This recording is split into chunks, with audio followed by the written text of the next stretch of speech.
The 2025 RSQ8 Performance. Now let's get some common knowledge out of the way.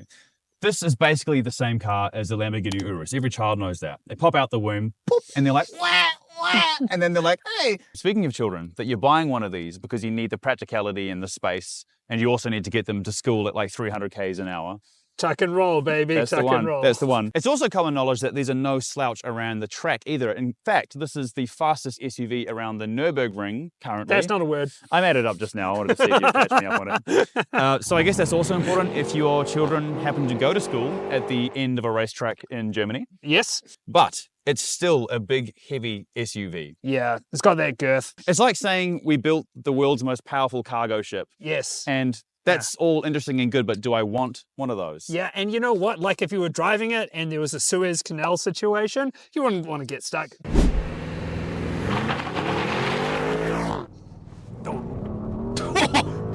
Oh! That's 100. Oh, man. Oh!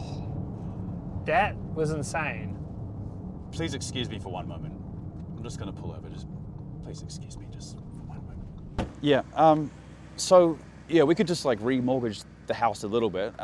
Yeah. No, I know his education's important, but it's not that important, you know? Like, okay.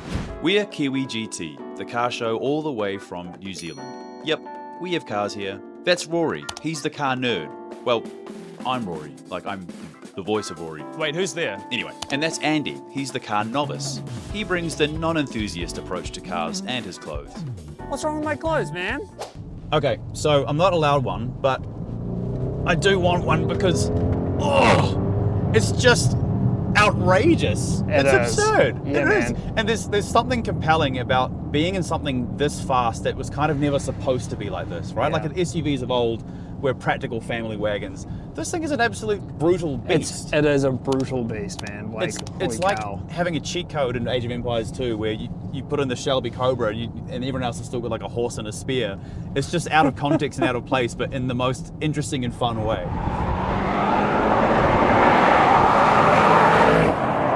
Then again, the RSQ8 is supposed to be fast. It's got the RS in front of it, but it's just like laughing at the limitations of being an SUV.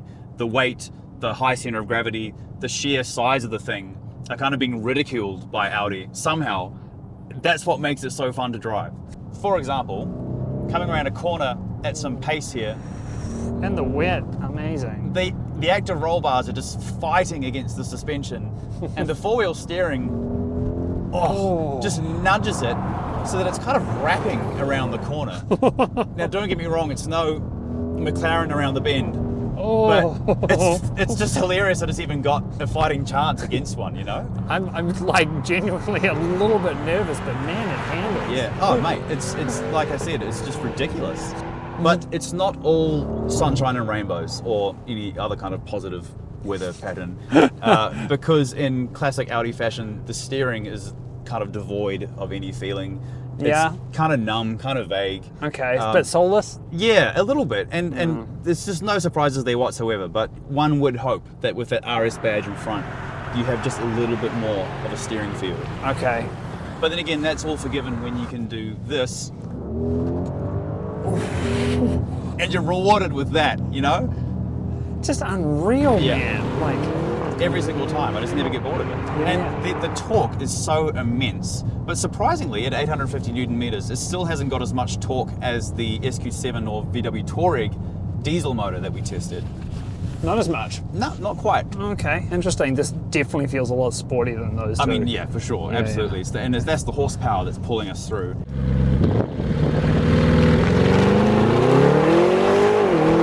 Speaking of that diesel motor though, that sounded surprisingly good for a diesel. Yep. This sounds good, sounds really good, but it is on the quiet side. I would have expected a little more sound from the exhaust, maybe pumped in through the speakers or something. Yeah. I don't know. To me, it sounds very like sporty. It sounds like throaty. It sounds aggressive. It sounds, and maybe it's just, you know, once again, that comes down to lack of exposure to this type of a car. But man, it sounds grunty as. Yeah. And maybe it's actually sort of that perfect balance in terms of like sportiness and luxuriousness. Yeah. So it has that supercar speed and handling. Yep. But critically, at the press of a button, you can pop it into comfort mode, and it's like you're driving a regular Q8. You wouldn't know that you're in something as rapid as this. And that is so essential because, again, like I said, and like my wife said, that's probably what the buyer is going for. They want it to be able to, not a weekend warrior per se, like a weekend squire, and then the rest of the time be just totally pleasant and comfortable to drive. Yeah. And it absolutely nails that part. Yeah. I think a lot of that is due to the air suspension. I mean, this is on, again, 23-inch rims, right? And so you'd expect it to be a little bit uncomfortable and crashy, but it just soaks up all the bumps. It does, yeah, super comfy, very plush, and it's funny, like that, the reward for planting your foot is fleeting, and so you want like an aftertaste that's something that's incredible. That's actually really well put, and that aftertaste are all those comfort features that make cruising in this such a pleasure. And you can still hear just a little rumble in the back. So if you're buying this, you're being very intentional. You want a comfortable car most of the time, a sporty car some of the time, and then a corner carver once in a blue moon. Yes, a blue moon that also happens to fall in the month of September, where the harvest is 3/4 of what it should have been. That's when you do the corner carving. Everyone knows that. Yeah. So it's a standard practice. It really walks the talk. Yes. But does it look the walk? It you know what I'm saying? Yeah. The Red King. The Red King. That's what we're calling this one? Well, that's the Gaelic origin of my name, Rory. So it's actually not relevant, but it kind of suits the car too. It does. You know what? It's a really good looking SUV, and you'd hope so, considering that they compromised some of the rear cargo space to get this kind of coupified look. Slightly coupified, yeah. Get coupified. Oh, wow. Anyway, and I mean, look, I've always loved the Q8. When it came out in like 2018, this is going on 7 years old, this design. Wow. And it still holds up so well, man. It's really quite luxuriant, and you know, like the width to height ratio of it makes it look like aggressive and sporty. Oh, yeah, man. Maybe the front end is looking a little bit tired. They've facelifted the front end with this big frame around the grille. Yes. And it's very framey. Framey, okay. Yeah. Very framey. I mean, they're trying to draw attention to the grille itself, and I actually quite like the light signature. It makes it seem like technical and sciencey, which I'm into. The side profile, the rear end have held up fantastically. This rear light bar, I mean, everyone started doing these light bars in like 2020. I mean, even Zimmer frames and shit have them now. Seems to be coming in as part of the electric car movement, but now I'm going into... I'm bored of it already, honestly. But really? Here, what they've done is they've integrated this trim piece going across it as well. So it's not just a light bar. And I think that has held up really well, and it differentiates it a little bit from all the light bar muck that we're seeing out there. A couple of things I really appreciate. This rear overhanging spoiler bit with a couple of accents. I think, little teeth popping little out. details. Looks, I think, really, really good. Yeah. They've matched the color of the antenna on the bag, which also I think makes it look really, really sleek. Okay, wow, you're going for the details, man. And then I bought the RSQ8 for its antenna. I think that these exhausts are absolutely perfectly sized for it because they're bigger than what you'll see in a lot of spaces. And it makes it think there's a lot of output coming out of this thing, which you do expect. And I think it looks phenomenal. And then, of course, we've got these massive 23-inch wheels, which big boys, they look fantastic. And then, of course, the classic RS extra girth, which differentiates this from the SQ8. That width really adds a sporty look to it. It gives it so much road presence. You know, it's hard to say that when you look at a picture, but my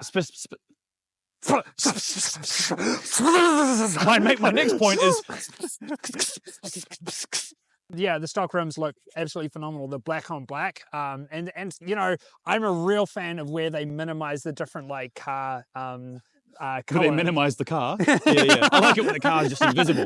We'll just have one of those toy Matchbox racing cars. They'd be like doing that. 300 grand well spent. Because I'm a big fan of when they minimize the total different colors that they have in a palette. So this is red, it's black with the carbon fiber as a slate. And then they've just got those little white accents in terms of the logos. I see. You said the same thing on the Q6 that we drove, and you loved the kind of the black optics and everything else. So the exterior, despite being 7-8 years old now, it holds up really, really well. I'm curious about the interior though, because that's getting a bit older. Should we check it out? When this interior came out, everyone was up in arms about having these 2 screens here. Yeah, everyone was like, more screens, chanting more screens. How narrow-minded of us to think that. We weren't aware of our own power. Because of course, as we've tested recently in the Q6 and the new S5, it is just one massive screen. That's true. Yeah. And stepping back into this with that perspective in mind, this feels comparatively like a screen-free zone. It's like going back to the cave ages, but actually not really. I personally prefer it. Okay, why do you prefer it?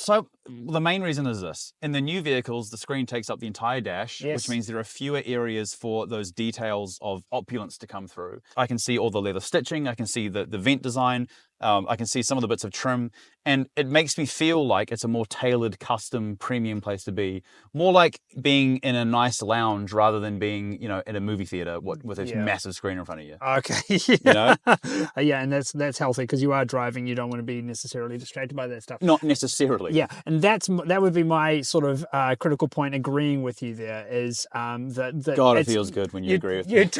You don't get distracted by everything in here. A few other details though. So the steering wheel, I'm not a huge fan of it. I have never been. You're a miniature fan of it? Yeah, like a tiny, like the borrowers.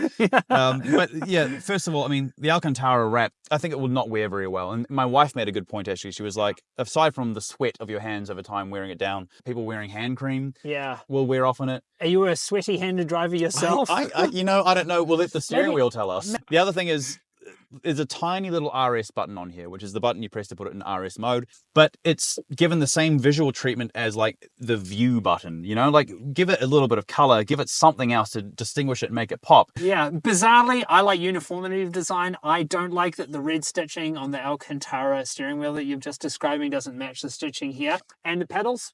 The pedals are also a point of contention for me. Audi is always guilty of this. Cheap, small plastic paddles. I remember you talking about it. Yeah, they're guilty. They should be trialed. Because it's like, again, we're in an RS. Give me some like solid aluminium or something. You're like, you touch the back and it's got in braille RS. Now the seats are lovely as always. Yes. I mean, lovely is a boring word to describe it, but again, I am old. Audi always do good seats. Yeah, very neat. Oh, neat seats. Those are phenomenal. But do me a favor, mate. Press this button here. How about you push the button? Let me do myself a favor, Andy. Good at that. Do you feel that? Yes, it feels like a bag of tiny kittens pushing my back. That's what they're going for. Oh, mate, comfort. This massaging seats are genuinely good. It's like getting a proper paid massage. Yeah. Because some of them are kind of gimmicky. I've been in other cars with massaging seats and there's like a little like, This feels like it's actually going into your pancreas and managing your insulin levels, Like it's genuinely good. Yeah. Especially good after you've had a donut or two for the road. But yeah, no, excellent. I don't understand the donut reference. You're talking about pancreas insulin reference. Yeah, sorry. Yeah, I'm not picking up on the references today. Eh? Like, what did you mean earlier when you said hello? What is that reference? And again, just anecdotally, my wife and I are driving the car, and it's fun. You accelerate up to speed on a motorway, and then you're sitting at 100 k's an hour or 60 miles, depending on where you are. Yeah. And the acceleration, the performance goes out the window at that point. At that point, you're just coasting, right? Yeah. And we cranked up the music. The Bang & Olufsen sound system is fantastic. Plenty of bass. Banging and Olufsen. And then we put the massaging seats on, put the car into comfort mode, and we were like, we get it. Like this is seriously, like, it's just completely transformed the car. Yeah. At first I was like, why massaging seats in an RS? Like, we're in a sports car that's set a record around a racetrack. Yet we've got these massaging seats. Is that a disconnect? Yeah. But then I realized it's like, no, actually it's super intentional by Audi to do that. They know the kind of buyer that is getting this. If you are buying this particular vehicle, the spouse or yourself, you'd never actually need to get massages again. So you're really saving money. I said this to my wife. And I was like, this is like getting 300,000 massages down the road. Just, why not just buy this? Yeah. In terms of boot space and rear space, plenty of room. We had the kid seat back there, rear facing, as big as it gets really. Yeah. Still plenty of room for the front passenger. We didn't have to adjust it at all. Super comfortable? Yeah, super comfortable. Heaps of rear leg room. Yeah. And critically, it's actually got slightly more rear cargo room than the X6M and the Mercedes GLE AMG that this competes with. Okay. And so it does score some points there as well. Yeah. Which brings us to... Why? Why? Yeah. Why? Why? We sound like toddlers. Why? Hey, why is it sky blue? Look, what do you think? Who do you think was going to buy this kind of car? I think that the issue, that question cuts to the real heart of it, because for the same money, you can get what I would perceive, and this is a personal thing obviously, a lot more value, because you could get an SQ7 plus like a Toyota GR86 as your runabout car. Still get that luxury and still and have something fun. else on the fun on the side. Okay, here's why I think you'd get it.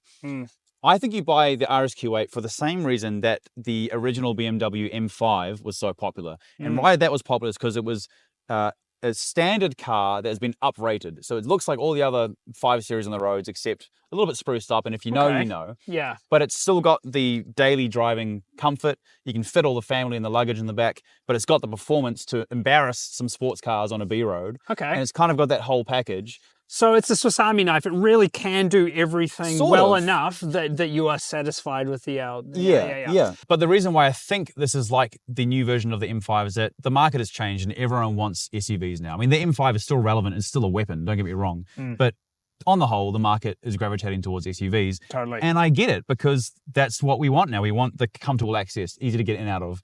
We want the high...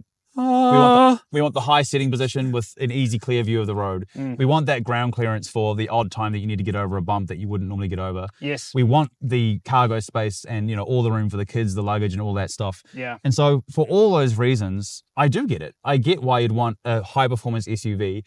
And I think Audi has nailed it, the formula, where they've said, sure, we could make this outrageously fast, but what we're going to do is dial this more to the comfort side of performance. Yeah, that's what they seem to do a lot. Is like take a little step in that direction. Yeah.